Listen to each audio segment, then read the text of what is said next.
हमने इन लोगों की उसी तरह आजमाइश की है जिस तरह बाग वालों की आजमाइश की थी जब उन्होंने कस्में खा खा कर कहा कि सुबह होते होते हम उसका मेवा तोड़ लेंगे और इंशाअल्लाह ना कहा।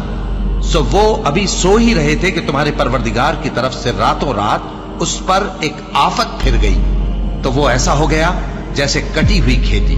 फिर जब सुबह हुई तो वो लोग एक दूसरे को पुकारने लगे कि अगर तुमको काटना है तो अपनी खेती पर सवेरे ही जा पहुंचो। सो वो चल पड़े और आपस में चुपके चुपके कहते जाते थे कि आज वहां तुम्हारे पास कोई फकीर ना आने पाए, और कोशिश के साथ सवेरे ही जा पहुंचे, गोया पैदावार पर कादिर हैं। फिर जब उन्होंने बाग को देखा तो वीरान, कहने लगे कि हम रास्ता भूल गए हैं, नहीं बल्कि हम बेनसीब हो गए। एक जो उनमें समझदार था बोला, क्या मैंने तुमसे नहीं कहा था कि तुम तस्बीह क्यों नहीं करते? दूसरे कहने लगे कि हमारा